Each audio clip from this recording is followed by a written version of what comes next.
Esse vídeo aqui, do Hamlet ARL. Nimona destruiu a Disney.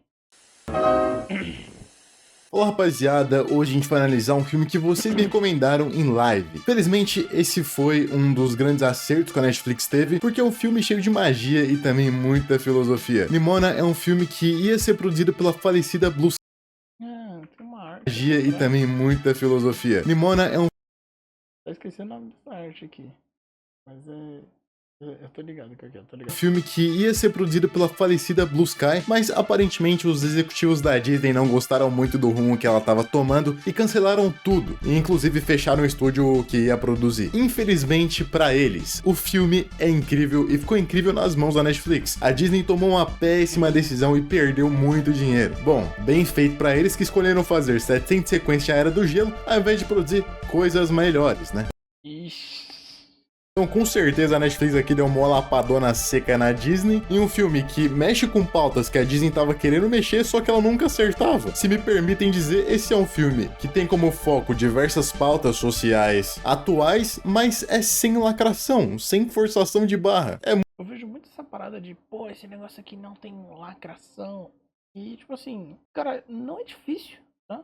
Não é difícil você fazer uma apresentação de, quero apresentar uma pauta social aqui, de alguma coisa. Parecem que ficam muito, tipo, querendo bater na tecla. Ah, porque isso aqui, porque isso, aquilo ali. Mano, de verdade, ninguém precisa que o seu personagem afirme 50 milhões de vezes no mesmo filme que ele é gay. Ninguém precisa que o teu personagem, no meio do filme, do nada, comece a contar, sabe, sei lá o que. Mano, ninguém precisa. Se vai desenvolver o personagem, não, então foda. E as pessoas esquecem disso na hora de produzir um filme. Não é, tipo assim, simplesmente pegar e começar a falar disso como se fosse.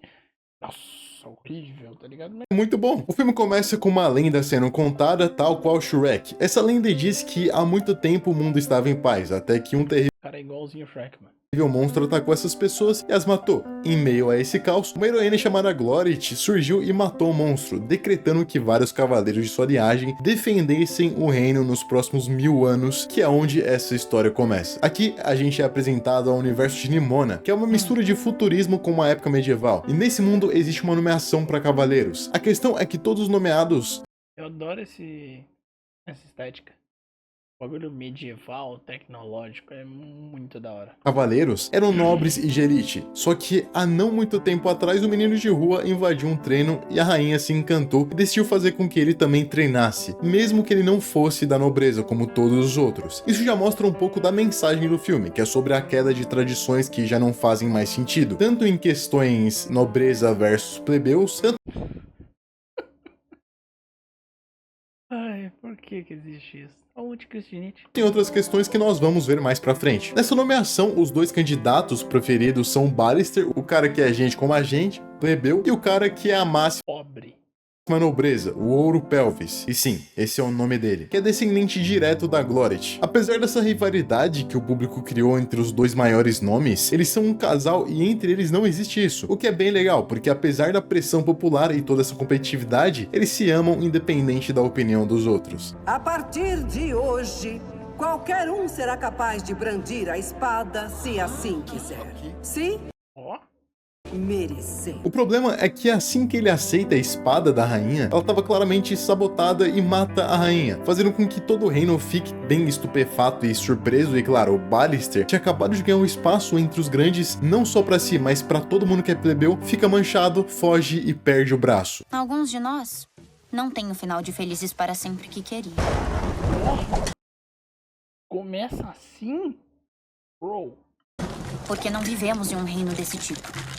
E agora vem um dos melhores personagens desse filme, que é Nimona. O lixo e o cheiro de tristeza dão um toque É o ratão. bem especial. Os dois ali têm uma breve conversa no começo, onde eles não exatamente desgostam um do outro, mas fica um clima meio Olha que da hora o braço dele.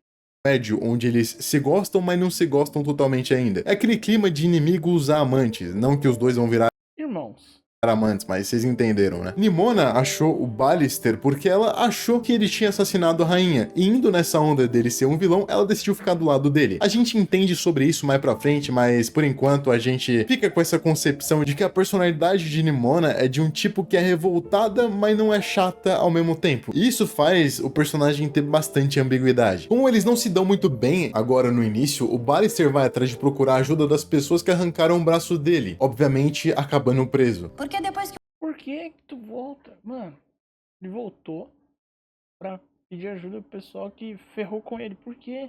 o mundo te vê como um vilão, não tem volta. É só isso que eles enxergam, não importa o que você faça. Depois da frase bem depressiva, eles enfrentam diversos guardas pra sair dali, e Nimona simplesmente se revela ser um tipo de metamorfo, que pode se transformar em qualquer coisa. Você não pode ficar normal, por favor? Não saquei. Como menina. Mas eu não sou menina, sou um tubarão. Claramente, isso aqui é uma analogia a pessoas de gênero fluido, pessoas que não se consideram homem ou mulher, até porque fica bem claro a quantidade de representatividade que tem na animação, tanto que o personagem foco da narrativa, pelo menos no começo, é um personagem gay. Então, Nimona discute bastante esse lance sobre o sentimento de não pertencer necessariamente a um gênero, de não ter uma essência, uma primeira coisa. Nimona é Nimona, e isso significa ser o que ela quiser ser, quando ela quiser ser. É uma forma mais evoluída do torna-te quem tu és, porque ele pressupõe que você se torne algo enquanto a Nimona flui por vários algos. Tem um vilão assim. Ideia disso. Caraca, mano. A Disney perdeu. Perdeu. Nossa. 4 minutos de vídeo e a Disney perdeu um pote de ouro. Solta em nosso reino. E vocês aí, agindo como crianças plebeias. A diretora tem uma mente bem conservadora no pior sentido da palavra, aquele tipo de conservação que consegue ser preconceituoso com os outros. Isso ficou bem nítido na fala anterior dela, quando ela fala que eles estão agindo como plebeus, atribuindo violência a um grupo social. E claro que, como uma pessoa manipuladora, ela mete um alarme de não entre em pânico Por quê? Não entrem em pânico, vamos soar um alarme. pra toda a população, avisando que tem um monstro à solta. E vocês já pararam pra pensar em como é idiota um alarme pra não entrar em pânico? Exatamente. Se você não quer que as pessoas entrem em pânico, você simplesmente não soa um alarme. Será que dá pra você ficar normal? Só um pouco. Normal? Eu acho que seria mais fácil se você fosse uma menina. A animação coloca Porque ela virou um gorila. E é foda. essas questões de uma maneira bem suave, onde não fica parecendo aquela lacração chata e forçada. Na verdade, é a primeira animação que discute o Oh, e a animação é bonita, né? Caraca, mano. tema de forma bem apropriada e faz tudo parecer orgânico. Fora que faz a gente realmente refletir sobre o que é ser normal, sobre o que é se sentir livre, o que é liberdade e o que é identidade. Identidade se refere somente ao que nós podemos ver, ao que nós nascemos, ou crescemos e nos tornamos quem somos conforme decidimos quem somos. E quem diria que a Disney tinha o prato e o queijo na mão para finalmente acertar em uma animação com essa temática, mas daí eles jogaram tudo fora e, bom, espero que eles tenham perdido muita grana nessa aí, mano. Deve ter sido um baita arrependimento quando viram que deu bastante certo pra Netflix. O filme segue e a gente vê uma baita cena de ação, desencadeia a fuga e a cena de perseguição dos guardas pros dois vilões maldosos do filme. Isso faz com que eles entrem em uma conversa profunda, onde o Ballister finalmente sai das perguntas superficiais como quem é você e vai pra perguntas como o que você sente quando você se transforma? Ao que Nimona responde isso. Eu me sinto pior se eu não me transformo. As minhas entranhas ficam agitadas. Sabe aquele segundo antes de você espirrar? É bem parecido. E aí eu me transformo e fico livre. Eu não sei se é realmente assim que funciona para pessoas que têm gênero fluido, mas eu imagino que seja nessa linha, mais ou menos, onde a transformação, a mudança, o pantarrei ou o tudo flui é na verdade um grande alívio. Mudança é liberdade. Isso me leva a crer que a natureza da identidade para algumas pessoas é a mutação, a transformação, enquanto para outras a natureza da identidade é se conservar o máximo possível. Isso traz outra perspectiva completamente diferente do que a gente já teve aqui no canal, porque enquanto a gente fica tentando conhecer a si mesmo, ou tornar-se quem nós somos, e isso inclui o significado de que nós temos algo a se tornar, ou nós temos algo a conhecer, aqui não, a gente tem a mudança é liberdade, você é a mudança, sua identidade é essa transformação, ou seja, você não tem algo a ser, você não tem um vir a ser, você simplesmente vai se tornando o que você é, dia após dia, sem necessariamente precisar se conhecer, mas vir a ser algo diferente. E na verdade, toda identidade muda, só que algumas mudam mais do que outras. Um filósofo atual que discute bastante concentradaço aqui.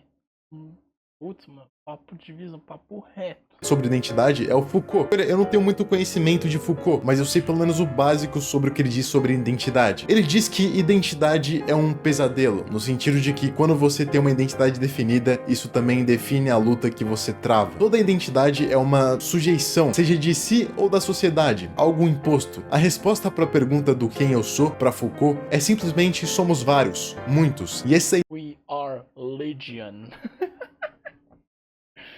ideia cabe muito em Nimona, porque o significado de ser Nimona é simplesmente vestir a roupa que se quer vestir, como é a identidade para Foucault. Quando a gente fala em identidade, nós pensamos também em autenticidade. É isso que difere cada identidade de cada ser, a capacidade de ser único. Mas a verdade é que a identidade e a autenticidade estão mais para como uma roupa ou uma calça que você veste. Você muda essas peças todos os dias e o tempo todo você se torna algo diferente. Então ele vai totalmente contra essa noção de identidade fixa. Nós não somos um, mas vários. O filme continua e os dois, durante a perseguição, sequestram um homem e depois de algumas ameaças, ele mostrou uma filmagem da diretora trocando a espada da cerimônia. Essa foi uma das partes que mais me decepcionou com o filme, que é justamente por ele ser um pouco previsível demais. Desde o começo tava na cara que era a diretora o vilão, e só podia ser ela. Mas tudo bem, o filme não se propõe a ser um mistério a nível de Sherlock Holmes. O Ballister então decide... Tipo assim, tava meio óbvio, né? Tipo, desde a primeira frase dela, você já consegue perceber que ela era culpada da situação toda. ir até o namorado dele falar sobre a diretora, mas Nimona acha que é uma ideia ruim, tendo em vista que o sistema inteiro está podre, e não só a diretora. Você devia estar questionando absolutamente tudo. A lenda de Glorit, a instituição, a muralha. Pra que serve tudo isso? Pra proteger o reino. Claramente é necessário questionar o modus operandi da sociedade, até porque eles estão sendo pintados como os justos e vocês como os vilões. E não dá outra. Nimona tava certa. Ao tentarem mostrar o vídeo, tudo dá errado e eles vivem uma confusão sem fim. E durante um momento, uma criança aponta a espada pra Nimona depois de ter visto ela se transformar em um dragão. Criancinhas. Elas crescem acreditando que vão ser heróis se enfiarem uma espada no coração de qualquer um que seja diferente. Essa cena é bem pesada porque mostra como o preconceito é passado de geração em geração e como as coisas demoram pra mudar. E às vezes essas coisas nem mudam. A análise superficial do próximo leva a crer que ele é um verdadeiro monstro. E nessa parte dá muita dó da Nimona, porque ele fala que às vezes até gostaria que enviassem uma espada no peito dele. Por não se sentir pertencente e odiada, ela prefere muitas vezes só morrer. O que importa é que tudo o que passaram, eles conseguiram transformar em combustível para continuar seguindo em frente. E essa é uma das tarefas mais árduas da humanidade, transformar aquilo que é ruim em algo bom, em um combustível para continuar vivendo. Os dois preparam um plano para capturar a rainha, e esse plano consiste em se transformar no descendente direto da Glorit e tentar arrancar alguma coisa da diretora. Nessa hora, ela confessa que fez tudo isso por causa de um sonho onde a muralha tinha uma rachadura. Ela diz que implorou para a rainha não quebrar um mandamento de Glorit. Ou seja, tudo isso foi feito porque ela tinha um medo de que a lenda fosse quebrada. Ela acreditava em um mito do qual nem tinha certeza. E isso moldou os preconceitos que ela carregava. A lenda de Glorit é basicamente uma religião que moldou o mundo em que eles vivem. E por causa disso, tantas loucuras foram cometidas. No primeiro sinal de que as coisas poderiam mudar, cabeças rolaram. E parece que o momento presente não vai ser diferente. Tendo em vista que quando os dois publicaram um vídeo que incriminava a diretora para todo mundo do reino ver, ela rapidamente já foi arranjar desculpas, falando que no vídeo não era ela, mas sim Nimona que troca de aparência. Nossa, pior desculpa que eu já vi na minha vida. O que na verdade é uma ótima desculpa, eu tenho que dar Não é não, velho. É péssimo. esse crédito aí pra ela, apesar de ser uma fake news das mais brabas, né? Mas tudo bem, o nosso mundo vai ficar assim também, com toda essa inteligência artificial em algum dia. A diretora desenterra um Inteligência artificial. pergaminho que mostra uma menina dentro de um monstro, que é o monstro da lenda da Glorit lá do começo do filme. Ou seja, Nimona é esse monstro. Isso faz com que o Ballister se afaste dela, sendo um completo babaca, Nossa. Idiota, parceiro. mesmo sabendo que Eu tava gostando dele até descobrir esse detalhe. ela não é um monstro de verdade, até porque ele treinou pra matar esses monstros a vida inteira dele. Ele treinou pra ser o cavaleiro que ia salvar o reino, acreditando que tinha alguma coisa errada, só que não tinha. Ele poderia ter sido mais empático, mais compreensivo com a Nimona, ele poderia, mas faz sentido no roteiro. Na minha opinião, faz sentido no roteiro ele tá desse jeito aí, ele ficar todo putinho. Até porque a Nimona tinha razão, não é só a diretora que é o ruim, é o sistema todo, é o modus operandi da sociedade. Mas logo em seguida temos um grande flashback sobre o que aconteceu há mais de um milênio atrás. A gente vê como ela tentou se enturmar com vários animais mudando de aparência, mas como só conseguiu uma verdadeira amizade com a Glorit. As duas realmente criaram Quantos anos essa menina tem? Um grande laço de amizade até um dia em que elas estavam brincando, mas o povo do vilarejo viu a Nimona transformada e rapidamente a julgaram como um monstro. Esse julgamento partindo dos adultos rapidamente moldaram a opinião da Glorit sobre Nimona, que era uma criança. Volte já para as sombras de onde você veio. Nossa. O interessante foi ver que foi essa garota que julgou mal uma outra pessoa que ficou eternizada pra história. Um preconceito enraizado de tal forma que praticamente quebrou o mundo inteiro. Ou pelo menos aquela civilização ali, né? Depois disso, a Nimona entra em um parafuso, ela fica muito louca, mostrando mais uma vez o paradoxo do vidente, onde tentando evitar o seu destino, a diretora caiu exatamente naquele destino. Nos momentos finais do filme, nós temos as cenas mais legais de ação do negócio inteiro. É muito bom mesmo, a animação é fabulosa aqui. Nesses momentos, o Ballister viu a merda que fez julgando a Nimona como todos fizeram. A diretora simplesmente mete o louco querendo apontar o canhão pra dentro da muralha, sabendo que isso mataria muitas pessoas, mas também mataria a Nimona. Ela se transforma em um gigante muito louco e vai de encontro à estátua da Glorit, que tá com a espada apontada pra frente. E aqui é um momento bem tenso. Você percebe que o objetivo da Nimona é racional entrando ali. Não era matar a diretora ou destruir as pessoas, mas sim destruir a si mesma. Ela ia literalmente cometer suicídio, mas o Ballister consegue impedir bem na hora, deixando a espada cair. E, em vez de usar a violência, usar a empatia. Ele pede perdão por tudo que ele fez, por ter negligenciado ela esse tempo todo e por ter feito ela se sentir sozinha, mesmo que ele tenha sido a última pessoa que a confiou. Eu enxergo a verdade. Assim como Gloret, esse monstro é uma ameaça ao nosso modo de vida. E se estivermos errados? Nossa, demorou o filme inteiro pra perceber. A fala da diretora é bem cabulosa porque mostra que ela é muito arrogante. Ela acha Demorou o filme inteiro pra perceber o fato que tava na tua cara. Só isso. que aquela lenda ainda pode ser verdade. Ela nem por um momento se questiona de que aquilo que ela acredita ser a verdade pode não ser. Mas os cavaleiros e até o próprio descendente Glorit finalmente enxergam que talvez eles estejam errados. Que talvez o mundo não seja como aquela religião, aquela lenda, aquela mitologia apontaram que era. Eles simplesmente usaram a razão, enxergaram a realidade como ela é. Mesmo assim, ela dá um jeito de passar por todo mundo e atirar com um canhão, só que Nimona se transforma em uma fênix e impede que a cidade e as pessoas morram com aquele grande impacto. A fênix na qual ela se transforma não significa só que ela vai voltar, mas que a história da civilização vai renascer. E quem sabe agora as coisas não dão certo. Ela se sacrifica pelo bem de todo mundo, literalmente escrevendo a história. A diretora, no final, achava que estava sendo a salvação do mundo, mas na verdade ela estava sendo a sua ruína. E a Nimona, que foi pintada como vilã, foi a grande heroína. Existiram vários momentos nesse filme em que vinganças foram tramadas, mas como disse Marco Aurélio, a melhor forma de se vingar é não se assemelhar ao seu inimigo. E todas as vezes em que o Ballister e a Nimona se assemelharam à diretora, eles se deram mal, mostrando que realmente o Marco Aurélio estava certo. No final, a Nimona reaparece na casa do Ballister, dando a entender que ela é viva e morta. Os dois estados ao mesmo tempo. E talvez ela seja, sei lá, mano. É uma força da natureza essa menina. Mas agora eu espero que Nimona tenha te ensinado sobre conservador tóxico, sobre identidade, sobre autenticidade e também sobre como a Disney só tomou decisões horríveis nos últimos anos. Agora eu vou ficando por aqui. Um abraço. Esse é o principal ensinamento. A Disney se lascou. Deixa o like, deixa o comentário e tchau! Genial. Genial. Simplesmente insano, cara. Insano.